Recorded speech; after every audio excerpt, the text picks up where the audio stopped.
I'm Seamless, and this is part 1 of today's How to Bass. Part 1 will be, I'm going to run through all the parameters and show you exactly what I did. I'm not going to explain anything, and then if you want to get the more nitty-gritty, go watch part 2, where I actually made this from scratch, because I recorded part 2 first. Yeah.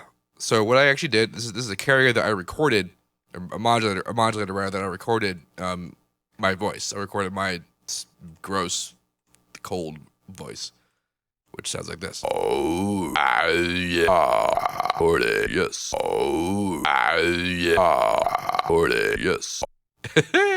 Which sounds funny when it sequences like that.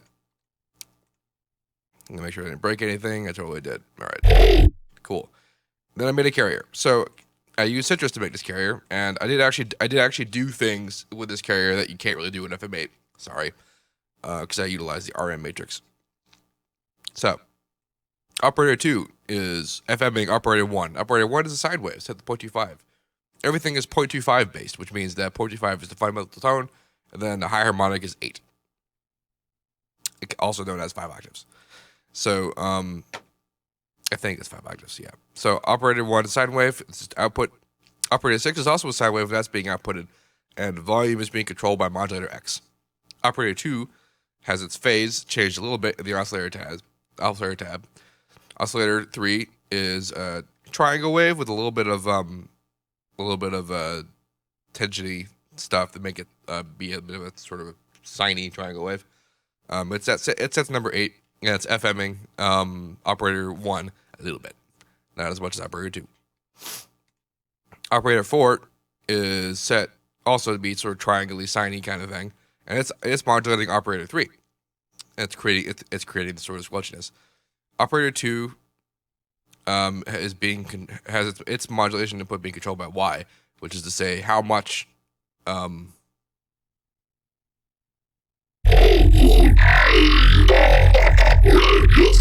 I just realized it's not doing anything.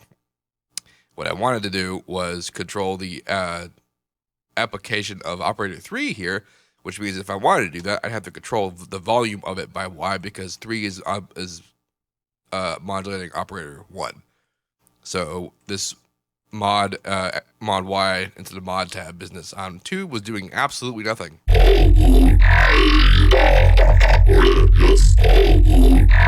That's what I was trying to do. There.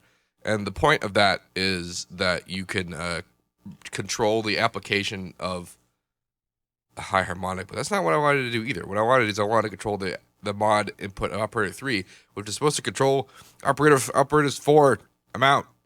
God, man, I'm confused when I'm sick. All right. So volume goes away. Let's bring that back.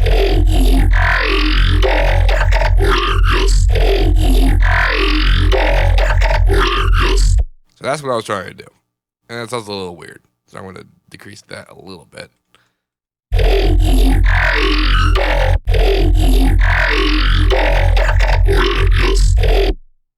Yeah, so what that does is it removes the squelchiness aspect of it that's being created by modulating the high harmonic by a fundamental tone.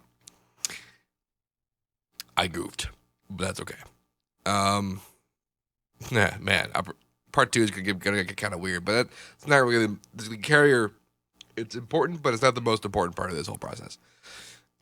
So on the RM tab, I have set operator 5 to RM 2 and 3 because they're both independently operating operator 1.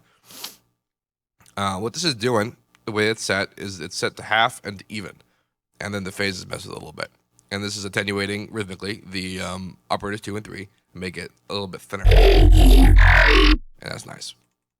And it's set opposite phase, but also slightly, but not absolute. So it's a little bit coming through.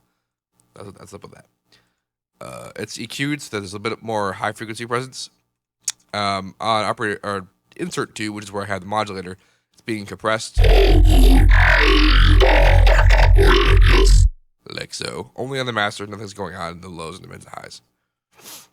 In insert 3, I have Vocodex. In Vocodex, I have it set to 47 voices, order 3, bandwidth as such, modulator bandwidth multiplier as such, and pitch as such. The minimum time is turned off, even though I'm not even going below minimum times, and the hold and release are kind of high, which is what's creating the robot-y kind of effect. Because if you bring them down, you get the watery kind of effect. So that's I have them high to keep it smoother. On modulator pitch shift, I'm bringing down the pitch a little bit in the mid bands. And then on the gain multiplier, I'm bringing down the low end below 325 hertz. And then over here I have the carrier turned on a bit, and then it's low pass down here so that the bass is coming through. After that, it's being compressed. The high frequencies are primarily the one that are being compressed up. The low is kept basically where it is, or the mids. And the high has this kind of up and down compressor, which I guess is what you call that in Ableton.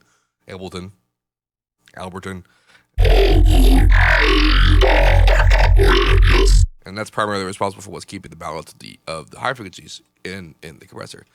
I turned on soft saturation, made the line straight, and I turned off the compressor entirely on the master so that there's no attack or whatever being applied to it. And that's being EQ'd slightly.